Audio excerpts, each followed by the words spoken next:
जय माता दी प्यारे साथियों, आप सभी का स्वागत है आपके अपने YouTube channel diary of infinity पर। तो साथियों, आशा है कि आप सब बहुत अच्छे होंगे। I hope you are doing well in your life and आप पॉजिटिविटी को, प्रॉस्पेरिटी को और बहुत सारी खुशियों को, अबंडेंस को अपनी लाइफ में आकर्षित कर रहे होंगे, अट्रैक्ट कर रहे होंगे।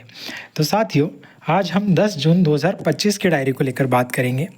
तो साथियों, इसमें सबसे पहले मैंने लिखा है कि माँ को बहुत बहुत धन्यवाद मुझे सुबह जल्दी उठाने के लिए और बहुत अच्छे कार्य करने की प्रेरणा देने के लिए। जिसमें एक जो महत्वपूर्ण कार्य हुआ है वो ये है कि मैंने अपने जीवन में पहला यूट्यूब शॉर्ट आज अपलोड किया और वो माता की तस्वीर के साथ ही अपलोड किया। और उनकी एक कविता की लाइन मैंने उसमें बोली है कि माँ है तो मैं हूँ, वरना वजूद क्या मेरा, जिंदा हूँ जो आज मैं, तो ये भी करम है तेरा।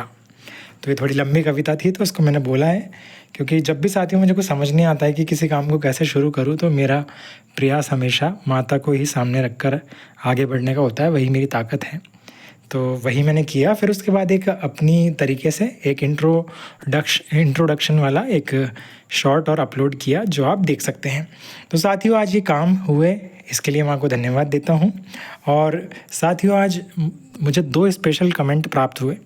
एक टेलीग्राम पर प्राप्त हुआ और एक प्राप्त हुआ फेसबुक पर। दोनों कमेंट बहुत ही स्पेशल थे और जीवन को यादगार बनाने वाले और हमेशा जीवन में आगे बढ़ने के लिए, अच्छे कार्य करने के लिए लगातार सतत बढ़ने की प्रेरणा देने वाले ये जो कमेंट है, तो मैं आपके साथ शेयर करूँगा। एक कमेंट आया था आज, उसे मैं पढ़ता हूँ।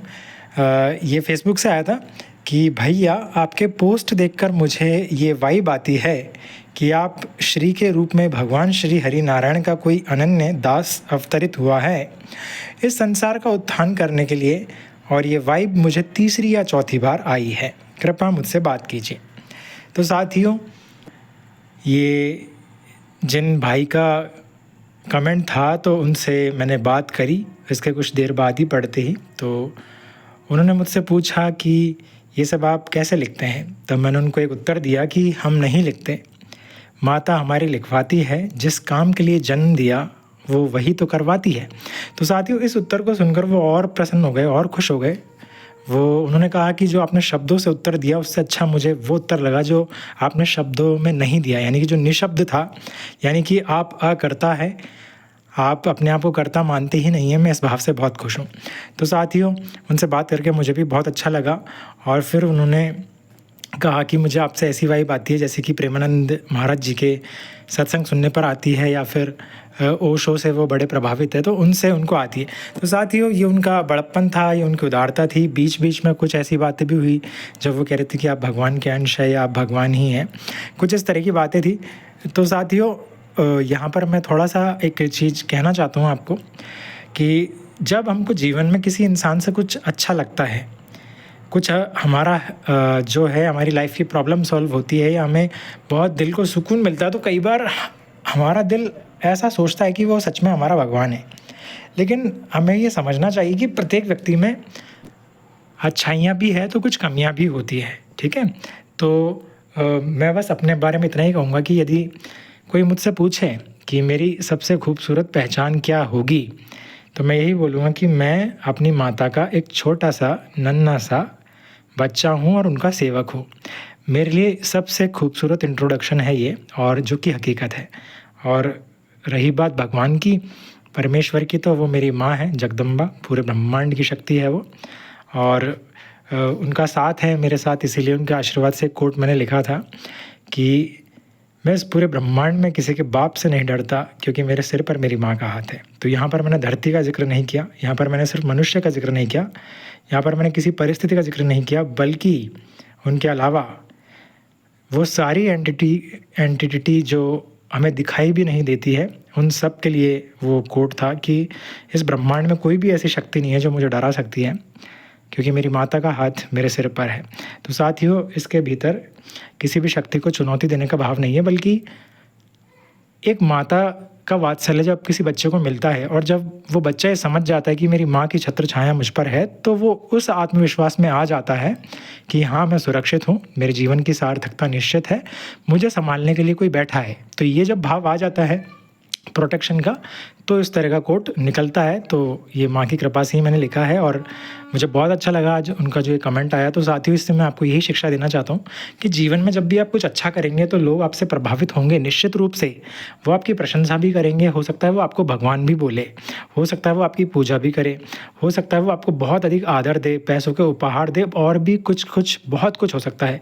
लेकिन साथियों, ऐसे में आप कभी ये मत भूल जाना कि आप वास्तव में उस ईश्वर के बच्चे हैं, ठीक है? उन्हीं का एक प्यारा सा एक उनका एक अंश है। तो वास्तव में वो हमारे परमेश्वर है, परमपिता है, माता है, तो हम तो उनके नन्हे सेवक हैं, ठीक है? तो कभी भी अहंकार में नहीं आना है, हमेशा विनम्र भाव से, कृतज्ञता के भाव से और निष्काम कर्मयोग के भाव से आगे बढ़ना है कि भाई जो भी करते हो प्रभु आप कराते हो, हम तो बच्चे हैं आपके, हमारी क्या क्षमता है। और मैं सच कहता हूँ कि पतित को वो पावन बनाती है, पतझड़ को वो सावन बनाती है, मेरी मैया तो ऐसी है, जो कभी खुद से घृणा करता था उससे दुनिया का मन भावन बनाती है। तो साथियों, ये कुछ दिन पहले लिखा था, ये माँ के आशीर्वाद से भजन की 4 लाइनें, तो वो एकदम से याद आ गई। तो सच बात है कि ईश्वर ही ये लीला करता है, तो हमें उनके प्रति कृतज्ञ रहना चाहिए। और दूसरा कमेंट ये है साथियों कि भैया जब भी आपकी आवाज़ सुनते हैं तो दिल करता है बस सुनते चले जाएं, और बहुत अच्छा लगता है।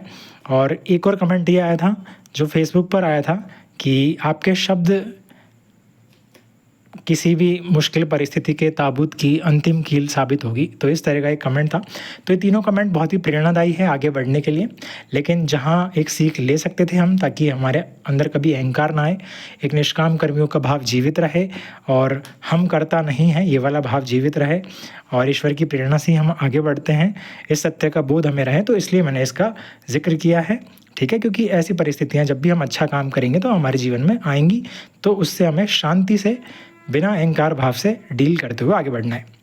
साथियों, आज के 3 टास्क आपके लिए है। कल 3 दे दिए थे, जल्दी से प्लीज़ फॉलो कीजिए उनको, लाइफ को बहुत अच्छे से आगे बढ़ाइए, ठीक है?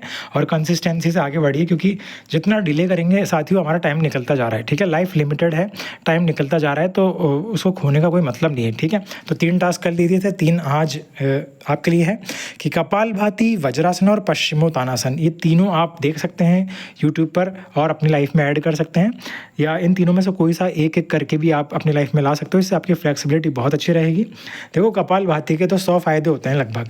आपके फेफड़े बहुत स्ट्रांग रहते हैं, आपका स्टेमिना बहुत अच्छा होता है, और भी अनेकों फ़ायदे, जिसमें है कि पेट की समस्याओं से हमेशा मुक्त रहते हो और आपकी फिटनेस बहुत अच्छी रहती है। वज्रासन जो है ये मैं करता हूँ खाना खाने के बाद, इससे आपका शरीर मजबूत रहता है, बलशाली रहता है, ठीक है? और पश्चिमोत्तानासन एक विशेष आसन है जो आपके ब्रह्मचार्य की रक्षा में आपका साथ देता है, आपके शरीर को सुडौल तंदुरुस्त बनाता है। यदि मोटा है तो उसे संतुलित कर देगा, यदि पतला है तो उसे और हेल्दी कर देगा। तो इन आसनों को आप अपनी लाइफ में ऐड कीजिए।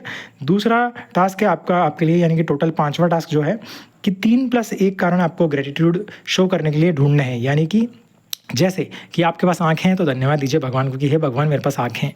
जैसे कि आपको ये ऑडियो सुनकर अच्छा लग रहा है, आपको प्रेरणा मिल रही है जीवन में कुछ अच्छा करने की, तो आप धन्यवाद दीजिए कि भगवान कि मैं इस लेक्चर को सुन पा रहा हूँ, मेरे पास सुनने के लिए अच्छे कान हैं, और मेरे को ये भैया मिले तो मैं इनको सुन पा रहा हूँ, ऐसा।